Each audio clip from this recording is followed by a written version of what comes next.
Estamos grabando, gente de YouTube, seguirme en las redes sociales, en Twitch si os queréis enterar de los directos, estar en el directo.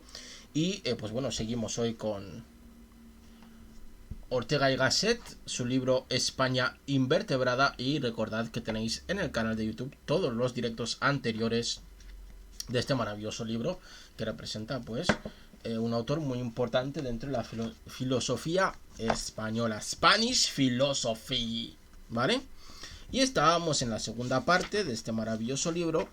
En el capítulo 4 nos quedamos, que se titula, me voy a coger un bolígrafo para apuntar cositas, que se titula La magia del debe ser, ¿vale? Del debe ser, no deber ser, del debe ser.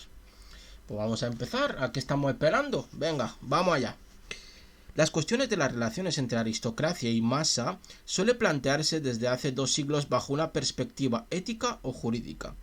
No se habla más de que si la constitución política, desde un punto de vista moral o de justicia, debe ser o no debe ser aristocrática, en vez de analizar previamente lo que es, las condiciones ineludibles de cada realidad, se procede, desde luego, a dictaminar sobre cómo deben ser las cosas. Aquí nos está planteando la forma que tiene Ortega y Gasset de analizar la realidad, ¿no? En vez de analizar cómo debería ser, deberíamos de fijarnos en cómo son las cosas, antes de dilucidar cómo deberían ser. Este ha sido el vicio característico de los progresistas, de los radicales y más o menos de todo el espíritu llamado liberal o democrático. Se trata de una actitud mental sobremanera cómoda. Es muy fácil, en efecto, dibujar una organización social esquemática que presente una faz atractiva. Basta para ello que supongamos imaginariamente realizados nuestros deseos o que, abandonando el intelecto a su puro movimiento dialéctico, construyamos mor geométrico un cuerpo social exento de cuanto nos parece vicio y dotado de perfecciones formales análogas a las que tienen un polígono o un dodecaedro. Pero esta suplantación de lo real por lo abstractamente deseable es un síntoma de puerilidad. Y aquí hay una nota a pie de página que dice lo siguiente. Véase sobre psicología infantil mi ensayo Biología y Pedagogía, publicado en el tomo 3 del Espectador.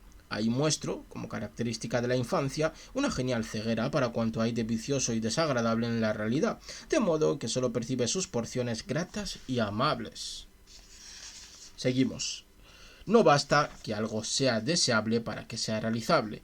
Y lo que es aún más importante, no basta que una cosa se nos antoje deseable para que lo sea en verdad. Sometido al influjo de las inclinaciones dominantes de nuestro tiempo, yo he vivido también durante algunos años ocupado en resolver esquemáticamente cómo deben ser las cosas. Cuando luego entré de lleno en el estudio y meditación del pasado histórico, me sorprendió superlativamente hallar que la realidad social había sido en ocasiones mucho más deseable, más rica en valores, más próxima a una verdadera perfección que todos mis sórdidos y parciales esquemas. Porque no hay duda. Ese debe ser que desde el siglo XVIII inventor del progresismo pretende operar mágicamente sobre la historia es, por lo pronto, un debe ser parcial. Cuando hoy se plantea la cuestión de cómo debe ser la sociedad, casi todo el mundo entiende que se pregunta por la perfección ética o jurídica del cuerpo social. Queda así la expresión normativa debe ser reducida a su significación moral, y ello hasta el punto de que casi se ha olvidado que la sociedad y el hombre contienen otros muchos problemas extraños por completo a la moralidad y a la justicia.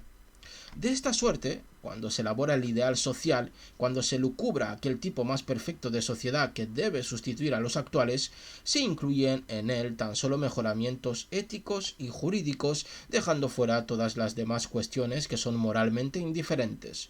Pero es el caso que estas cuestiones indiferentes para la moral de una sociedad son de una importancia superlativa para su existencia. ¿Es que no hay también para la solución de ellas una norma, un debe ser? Bien que exento de significación ética o jurídica? ¿No tiene el labrador un ideal del campo, el ganadero un ideal del caballo, el médico un ideal del cuerpo? De estos ideales, ajenos a la moral y derecho, los cuales no son más que la imagen de aquellos seres en su estado de mayor perfección, emanan normas expresivas de cómo debe ser este campo, este caballo, este cuerpo humano. El debe ser del moralista, del jurista, es pues un debe ser parcial, fragmentario e insuficiente. Yo creo que como todos debe ser. No creo que haya ningún debe ser que explique la totalidad, ¿no? O que fundamente, fomente, estructure el futuro, ¿no? El debe ser futuro de manera total. Yo creo que también todos los debe ser son fragmentarios. Y bueno, es porque también nuestra idea del mundo es fragmentaria. No hay otra... No es que sea ni siquiera un problema, es que es así y ya está. Es que no se puede hacer un futuro que sea total. Tiene que ser fragmentario. Es así, es así. Básicamente porque nuestra mirada sobre el mundo es fragmentaria. Pero al mismo tiempo, ¿no es sospechosa una ética que al dictar sus normas se olvida de cómo es en su íntegra condición el objeto cuya perfección pretende definir e imperar? Solo debe ser lo que puede ser, y solo puede ser lo que se mueve dentro de las condiciones de lo que es. Repito, esto es importante, ¿vale? Solo debe ser lo que puede ser, y solo puede ser lo que se mueve dentro de las condiciones de lo que es. Recordad que hace nada, hace 2 paginitas, estábamos hablando de que primero hay que ver lo que es para decir lo que debe ser.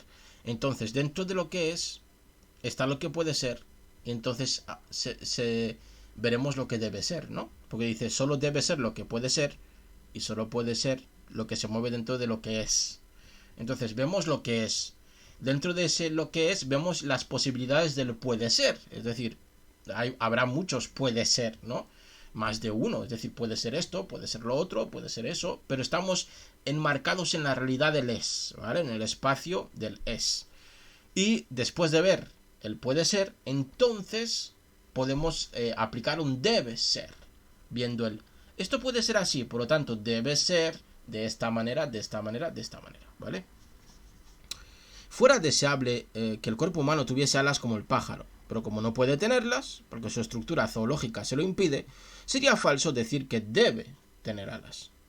El ideal de una cosa, o dicho de otro modo, lo que una cosa debe ser, no puede consistir en la suplantación de su contexto, de su contextura real, sino por el contrario, en el perfeccionamiento de ésta. Toda recta sentencia sobre cómo deben ser las cosas presupone la devota observación de su realidad. Lo que estábamos antes practicando, aquí lo tenemos, ¿no? El ideal de la cosa debe ser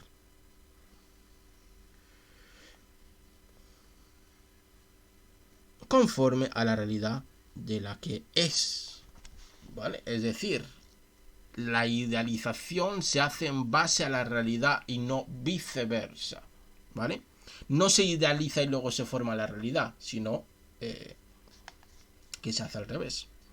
Por tanto, desde el punto de vista ético o jurídico, no se puede construir el ideal de una sociedad. Esta fue la aberración de los siglos XVIII y XIX. Con la moral y el derecho solos no se llega ni siquiera a asegurar que nuestra utopía social sea plenamente justa. Y aquí hay una nota a pie de página. Porque al olvidarnos de analizar con sumo respeto la realidad, propendemos ligeramente a declarar indebidas muchas cosas que poseen un profundo sentido moral. Así se ha deducido frívolamente que son injustas las diferencias jerárquicas, sin las cuales no hay sociedad que pueda nacer ni persistir. No hablemos de otras calidades más perentorias aún que la justicia para una sociedad. ¿Cómo? ¿Cabe exigir de una sociedad que sea alguna otra cosa antes que justa? Evidentemente, antes que ser justa una sociedad tiene que ser sana, es decir, tiene que ser una sociedad. Aquí va en contra del platonismo, si no me equivoco. Por tanto, antes que la ética y el derecho, con sus esquemas de lo que debe ser, tiene que hablar el buen sentido con su intuición de lo que es. Aquí, básicamente, lo que nos está diciendo es que antes de nosotros ser buenas personas, primero deberemos ser personas, ¿no? Antes de tener una u otra moral, como seres humanos, primero lo que debemos es ser buenos seres humanos, sanos seres humanos, ¿no? Debemos estar dentro del es de manera correcta, virtuosa, y ya después el puede ser y el debe ser van a ir de la mano, ¿no? Seguidos. Resulta completamente ocioso discutir si una sociedad debe ser o no debe ser constituida con la intervención de una aristocracia. La cuestión está resuelta desde el primer día de la historia humana. Una sociedad sin aristocracia, sin minoría egregia, no es una sociedad. Esto lo recordamos en capítulos anteriores, ¿vale? Donde hablo de este tema, que los tenéis en el canal. Volvamos la espalda a las éticas mágicas y quedémonos con la única aceptable que hace 26 siglos resumió Píndaro en su ilustre imperativo: llega a ser lo que eres. Seamos en perfección lo que imperfectamente somos por naturaleza. Si sabemos mirarla, toda realidad nos enseñará su defecto y su norma, su pecado y su deber. Y aquí termina este maravilloso capítulo 5, muy interesante, donde pues tenemos las bases de el pensamiento de este señor, que son varios señores en uno, ¿vale? Es como el protagonista de la película Múltiple. Creo que se llama Múltiple la película. Voy a ver un cafecito y seguimos, ¿vale?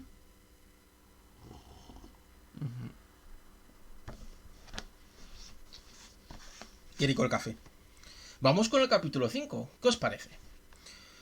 Se titula Ejemplaridad y docilidad.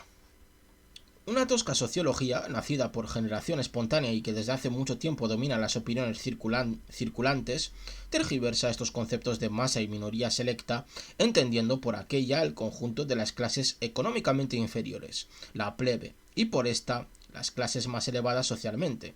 Mientras no corrijamos este quid pro quo, no adelantaremos un paso en la inteligencia de lo social. En toda clase, en todo grupo que no padezca graves anomalías, existe siempre una masa vulgar y una minoría sobresaliente. Claro es que dentro de una sociedad saludable, las clases superiores, si lo son verdaderamente, contarán con una minoría más nutrida y más selecta que las clases inferiores. Pero esto no quiere decir que falten aquellas la masa. Precisamente lo que acarrea la decadencia social es que las clases próceres han degenerado y se han convertido casi íntegramente en masa vulgar. Este señor sigue con su jerarquización a tope, ¿eh? Ya que nos está diciendo que la jerarquización y división de la sociedad es bien. De hecho, es la que forma la sociedad. Nada se halla, pues, más lejos de mi intención, cuando hablo de aristocracia, que referirme a lo que por descuido suele aún llamarse así. Procuremos, pues, transponiendo los tópicos al uso, adquirir una intuición clara sobre la acción recíproca entre masa y minoría selecta, que es, a mi juicio, el hecho básico de toda sociedad y el agente de su evolución hacia el bien como hacia el mal. Es decir, el agente básico de una sociedad es la acción recíproca entre masa y minoría selecta, que es, a mi juicio, pues, la base de la sociedad, es decir, la relación recíproca entre estos dos grupos. Cuando varios hombres se hallan juntos, acaece que uno de ellos hace un gesto más gracioso, más expresivo, más exacto que los habituales, o bien pronuncia una palabra más bella, más reverberante de sentido, o bien emite un pensamiento más agudo, más luminoso, o bien manifiesta un modo de reacción sentimental ante un caso de la vida que parece más acertado, más gallardo, más elegante o más justo. Si los presentes tienen un temperamento normal, sentirán que automáticamente brota en su ánimo el deseo de hacer aquel gesto, de pronunciar aquella palabra, de vibrar en pareja emoción. No se trata, sin embargo, de un movimiento de imitación. Cuando imitamos a otra persona nos damos cuenta de que no somos como ella, sino que estamos fingiendo serlo. El fenómeno a que yo me refiero es muy distinto de este mimetismo. Al hallar otro hombre que es mejor o que hace algo mejor que nosotros, si gozamos de una sensibilidad normal, desearemos llegar a ser de verdad y no ficticiamente como él es, y hacer las cosas como él las hace. En la imitación actuamos, por decirlo así, fuera de nuestra auténtica personalidad, nos creamos una máscara exterior. Por el contrario, en la asimilación al hombre ejemplar que ante nosotros pasa, toda nuestra persona se polariza y orienta hacia su modo de ser, nos disponemos a reformar verídicamente nuestra esencia según la pauta admirada. En suma, percibimos como tal la ejemplaridad de aquel hombre y sentimos docilidad ante su ejemplo. Vamos, que aquí habla de los que admiran a Elon Musk, ¿no? Que quieren ser como él, ¿no? He aquí el mecanismo elemental creador de toda sociedad. La ejemplaridad de unos pocos se articula en la docilidad de otros muchos. Ojo, ojo, mecanismo elemental creador de toda la sociedad es que unos sean ejemplares y otros sean dóciles. El resultado es que el ejemplo cunde y que los inferiores se perfeccionan en el sentido de los mejores. Esta capacidad de entusiasmarse con lo óptimo, de dejarse arrebatar por una perfección transeúnte, de ser dócil a un arquetipo o forma ejemplar, es la función psíquica que el hombre añade al animal y que dora de progresividad a nuestra especie frente a la estabilidad relativa de los demás seres vivos. Es que aquí está diciendo que esta condición es tan importante, esta relación, esta acción recíproca entre ejemplaridad y docilidad es tan importante que es la que nos hace diferenciarnos de otros seres vivos animales. Fijaros en la importancia que tiene este concepto. No es este lugar oportuno para rebatir las interpretaciones materialistas y en general utilitarias de la historia, arcaicos armatostes, 100 veces descalificados, que aportan soluciones metafísicas a problemas de hecho como son los históricos. Y el hecho es que los miembros de toda sociedad humana, aun la más primitiva, se han dado siempre cuenta de que todo acto puede ejecutarse de dos maneras, una mejor y otra peor, de que existen normas o modos ejemplares de vivir y ser. Precisamente la docilidad a esas normas crea la continuidad de convivencia que es la sociedad. La indocilidad, esto es, la insumisión a ciertos tipos normativos de las acciones, trae consigo la dispersión de los individuos, la disociación. Ahora bien, esas normas fueron originariamente acciones ejemplares de algún individuo.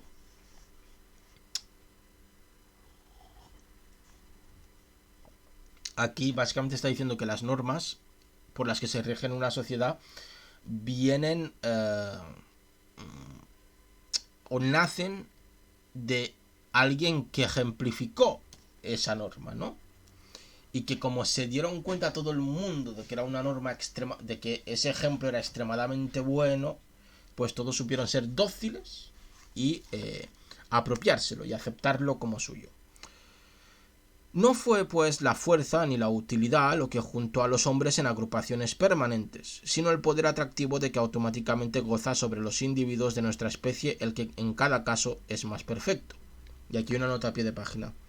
Fuerza y utilidad son como corrientes inducidas que se producen dentro del circuito social una vez que se ha formado. Y ahora seguimos. Educados en un tiempo de relativa disociación, nos cuesta, como es natural, algún esfuerzo representarnos el estado de espíritu que lleva a la formación de una sociedad, porque es justamente opuesto al nuestro. Las más primitivas leyendas y mitos sobre creación de pueblos, tribus, hordas, aluden patéticamente a personas sublimes, dotadas de prodigiosas facultades, padres del grupo social. Con un torpe ebemerismo muy siglo XIX, se ha explicado esto siempre diciendo que los hombres reales, un tiempo influyentes en el grupo, fueron luego idealizados, ejemplarizados por la posteridad. Pero sería inverosímil esta idealización a posteriori si aquellos personajes no hubiesen en vida suscitado ese ideal entusiasmo, si no hubiesen sido de hecho ideales o arquetipos. No se hizo de ellos modelo porque en vida fueron influyentes, sino al revés, fueron influyentes, socializadores, porque fueron desde luego modelos. En la misma angostura de las paredes donde se desarrolla la sociedad familiar, padre y madre son modelos natos de los hijos, y además, ideales el uno del otro. Cuando este influjo se aniquila, la familia se desarticula. No se debe olvidar nunca, si se quiere llegar a una idea clara sobre las fuerzas radicales productoras de socialización, el hecho cada vez más comprobado de que las asociaciones primarias no fueron de carácter político y económico. El poder, con sus medios violentos, y la utilidad, con su mecanismo de intereses, no han podido engendrar sociedades sino dentro de una asociación previa. Estas primigenias sociedades tuvieron un carácter festival, deportivo o religioso. La ejemplaridad estética, mágica o simplemente vital de unos pocos atrajo a los dóciles. Todo otro influjo o gracia de un hombre sobre los demás que no sea esa automática emoción suscitada por el arquetipo o ejemplar en los entusiasmos que le rodean son efímeros y secundarios. No hay, ni ha habido jamás, otra aristocracia que la fundada en ese poder de atracción psíquica, especie de ley de gravitación espiritual que arrastra a los dóciles en pos de un modelo. Esto no hay que explicarlo mucho, ¿no? Está diciendo que la única gracia verdadera, la única gracia que vale y que perdurará, es aquella en la que los ejemplos manden y los dóciles pues tengan a esos ejemplos de ejemplos, valga la redundancia, ¿no? Se dice que la sociedad se divide en gente que manda y gente que obedece, pero esta obediencia no podrá ser normal y permanente sino en la medida en que el obediente ha otorgado con íntimo homenaje al que manda el derecho a mandar. Un hombre eminente, en vista de su ejemplaridad, fue dotado por la muchedumbre dócil de incierta autoridad pública. Lo que ha dicho antes aquí, del mandado y tal, lo ha cogido de Weber, ¿vale? Sobre la legitimidad del poder. Voy a escribirlo bien porque luego yo cuando lea estos apuntes no entenderé una mierda. Un hombre eminente, en vista de su ejemplaridad, fue dotado por la muchedumbre dócil de cierta autoridad pública. Muere aquel hombre y su autoridad queda como un hueco social, especie de forma anónima que otros individuos vendrán a ocupar unas veces con mérito bastante, otras sin él. A la postre, el prestigio de la autoridad durará lo que dure el recuerdo de las personas que la ejercieron. Aquí está, bajo mi opinión, creo, explicando la legitimidad carismática de Weber, que es aquella que se... ¿Cómo se llama? Se arroga a los nuevos líderes populistas, ¿no? Que hemos tenido en estos últimos tiempos, que se arroga que son líderes carismáticos y que una vez que ellos desaparecen, desaparece el movimiento populista en el cual estaban insertos y comandaban.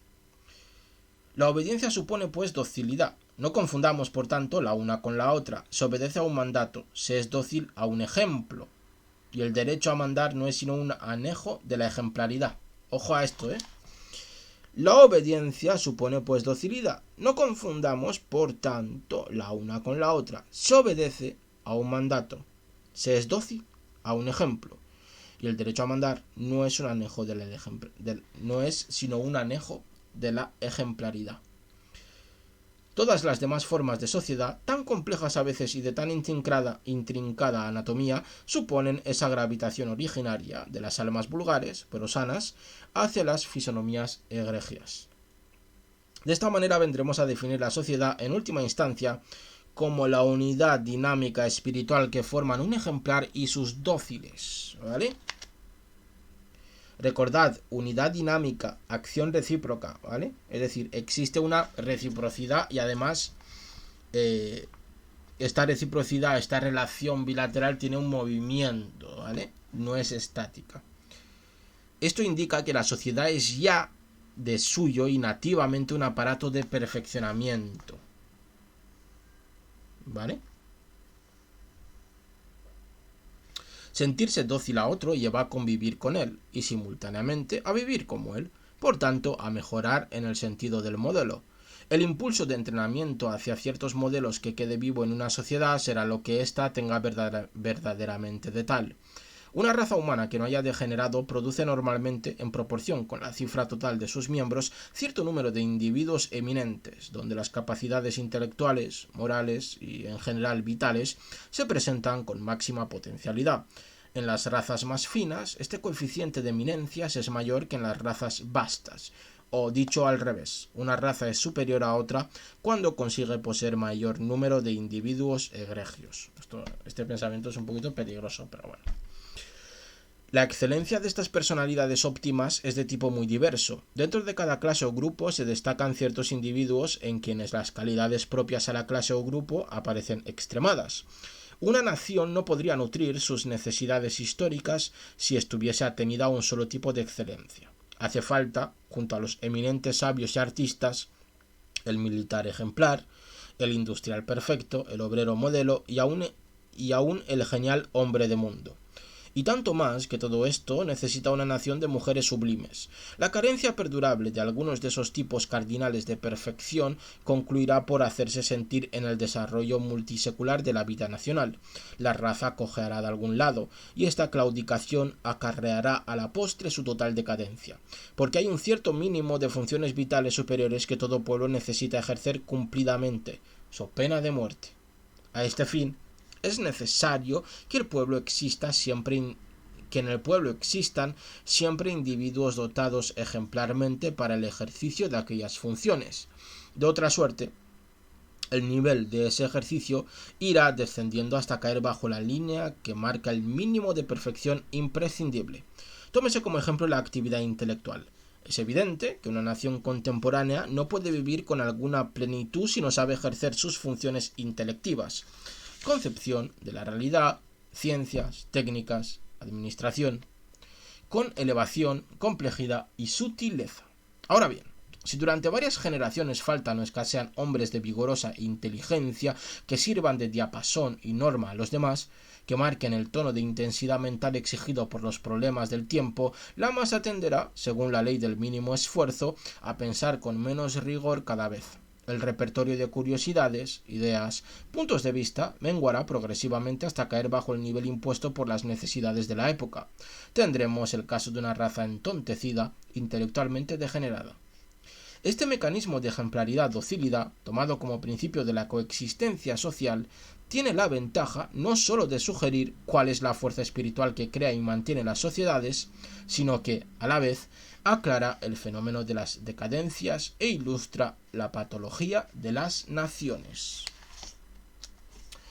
Vemos que según Ortega y Gasset, este mecanismo de ejemplaridad, docilidad, es la super hostia, básicamente, es lo que nos está contando. Cuando un pueblo se arrastra por los siglos gravemente valetudinario, es siempre o porque faltan en él hombres ejemplares o porque las masas son indóciles. La coyuntura extrema consistirá en que ocurran ambas cosas. Véase hasta qué punto la cuestión de las relaciones entre aristocracia y masa es previa a todos los formalismos éticos y jurídicos, puesto que nos aparece como la raíz del hecho social. Si ahora tornamos los ojos a la realidad española, fácilmente descubriremos en ella un atroz paisaje saturado de indocilidad y sobremanera exento de ejemplaridad. Por una extraña y trágica perversión del instinto encargado de las valoraciones, el pueblo español, desde hace siglos, detesta a todo hombre ejemplar, o, cuando menos, está ciego para sus cualidades excelentes. Cuando se deja conmover por alguien, se trata, casi invariablemente, de algún personaje ruin e inferior que se pone al servicio de los instintos multitudinarios. El dato que mejor define la peculiaridad de una raza es el perfil de los modelos que elige, como nada revela mejor la radical condición de un hombre que los tipos femeninos de que es capaz de enamorarse. En la elección de amada hacemos sin saberlo nuestra más verídica confesión. Y aquí hay una nota a pie de página que dice lo siguiente: sobre la elección en amor, véase mi libro Estudios sobre el amor, que ya lo leeremos en su debido momento. Y ahora seguimos. Después de haber mirado y remirado largamente los diagnósticos que suelen hacerse de la mortal enfermedad padecida por nuestro pueblo, me parece hallar el más cercano a la verdad en la aristofobia u odio a los mejores. Según Ortega y Gasset, en sus tiempos había una aristofobia, se odiaba a los mejores, se tenían envidias y el pueblo español estaba a punto de desaparecer de la faz de la tierra. Madre mía, este señor es tan pesimista como en muchas cosas clarividente. Y aquí terminamos y lo dejamos, y en próximos directos pues seguramente acabemos con esto, ¿no? Sí, acabaremos. En el próximo directo terminaremos con la España invertebrada. Espero, como siempre, que os guste esta lectura con análisis, con explicaciones, con ciertas cuestiones que nos va sugiriendo el texto. Espero que os sea de vuestro agrado. Y en el próximo directo leeremos el capítulo 6. Empezaremos con ese, que se titula La ausencia de los mejores. Vemos que sigue la estela de este capítulo. Así que os agradezco enormemente, como siempre, que me hayáis acompañado. Os mando millones de abrazos, millones de besos. Y como siempre, nos vemos en siguientes directos. Chao, chao.